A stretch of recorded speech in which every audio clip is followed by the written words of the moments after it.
اس کائنات کو بنایا اور بنانے کے بعد اس کائنات کو بنانے کا مقصد بھی بتلا دیا اور ارشاد ہوا وَمَا خَلَقْتُ الْجِنَّ وَالْإِنسَ إِلَّا لِيَعْبُدُونَ کہ میں نے جنوں اور انسانوں کو صرف اسی لیے پیدا کیا ہے کہ وہ میری عبادت کریں۔ اور ان گنت بے شمار درود و سلام ہوں اس ہستی اقدس پر کہ جن کا نام نامی اور اسم گرامی محمد مصطفیٰ صلی اللہ علیہ وسلم ہے، کہ جنہوں نے دین کے لیے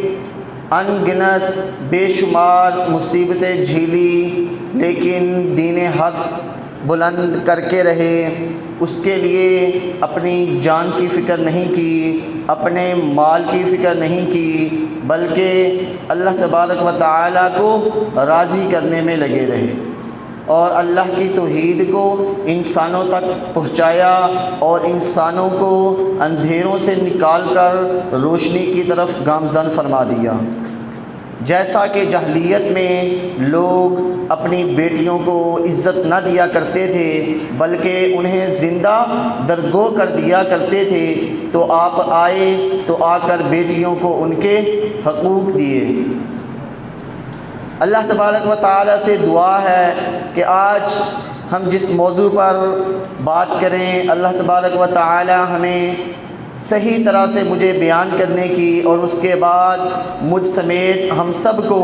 اس پر عمل کرنے کی توفیق عطا فرمائے۔ تو ہم بات کریں گے حضرت علی رضی اللہ تعالی عنہ کے بارے میں کہ یہ وہ صحابی ہیں جو 8-10 سال کی عمر میں ہی آپ صلی اللہ علیہ وسلم کے ساتھ کھڑے ہو گئے اور فرما دیا کہ اگرچہ میری ٹانگیں کمزور ہیں، میرے بازو بھی کمزور ہیں، لیکن میں پھر بھی آپ کی مدد کے لیے، آپ کی حمایت کے لیے تیار ہوں۔ جب آپ صلی اللہ علیہ وسلم نے مکہ المکرمہ کو چھوڑا اور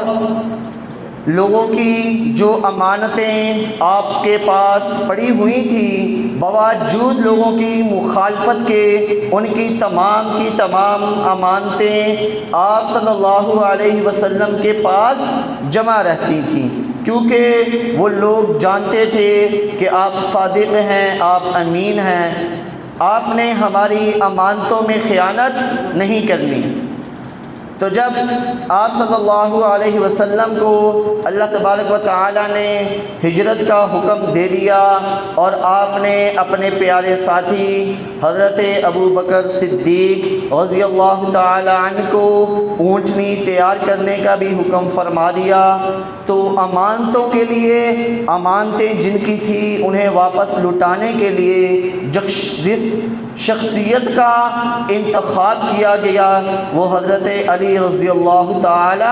عنہ تھے۔ جب کافروں نے آپ کے گھر کو گھیر لیا اور آپ کو قتل کرنے کا نعوذ باللہ پختہ ارادہ کر لیا، تب آپ گھر سے نکلے اور حضرت علی آپ کے بستر پر موجود تھے۔ جب لوگوں نے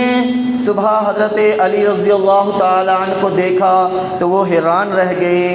اور حضرت علی رضی اللہ تعالیٰ عنہ موت کے خوف سے گھبرائے نہیں کہ کہیں لوگ غفلت کی نیند میں مجھے شہید نہ کر دیں، بلکہ اس چیز سے آپ نہیں گھبرائے، آپ صلی اللہ علیہ وسلم کی چادر مبارک اوڑھ کر ساری رات سوئے رہے۔ جب آپ صلی اللہ علیہ وسلم ہجرت کر گئے تو اس کے بعد حضرت علی نے لوگوں کو ان کی امانتیں واپس کیں اور آپ بھی مکہ المکرمہ سے مدینہ المنورہ کی طرف ہجرت کر گئے، اور ہجرت کے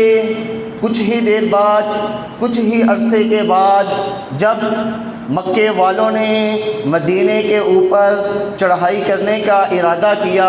جس کا نقشہ اللہ تبارک و تعالی قرآن مجید میں کچھ یوں کھینچتے ہوئے فرماتے ہیں یا ایھا الذین آمنوا اذکروا نعمت اللہ علیکم اذ جاءتکم جنود فارسلنا علیہم ریحا وجنودا لم تروها وَكَانَ اللَّهُ بِمَا تَعْمَلُونَ بَصِيرًا إِذْ جَاءُوكُمْ مِنْ فَوْقِكُمْ وَمِنْ أَسْفَلَ مِنْكُمْ وَإِذْ زَاغَتِ الْأَبْصَارُ وَبَلَغَتِ الْقُلُوبُ الْحَنَاجِرَ وَتَظُنُّونَ بِاللَّهِ الظُّنُونَ۔ جب مکے والوں نے 10,000 فوج کی مدد سے مدینہ المنورہ کے اوپر چڑھائی کر دی اور جو مدینہ کے قریب میں یہودی تھے وہ بھی مکے والوں سے مل گئے اور انہوں نے بھی مکے والوں کی کافروں کی مدد کرنے کے لیے تیار ہو گئے، تو پھر آپ صلی اللہ علیہ وسلم نے تمام صحابہ کرام کو جمع فرمایا اور جمع فرمانے کے بعد آپ نے ان سے مشورہ طلب کیا کہ ہم تو تعداد میں بہت کم ہیں، اگر اتنا بڑا لشکر ہمارے اوپر حملہ آور ہو گیا تو ہم اپنا دفاع کیسے کریں گے، اس کے لیے مجھے مشورہ دیجئے۔ تو آپ صلی اللہ علیہ وسلم کو حضرت سلیمان فارسی رضی اللہ تعالی عنہ نے مشورہ دیا کہ اے اللہ کے پیارے رسول، کیوں نہ ہم مدینہ کے ارد گرد بڑی خندق کھود دیں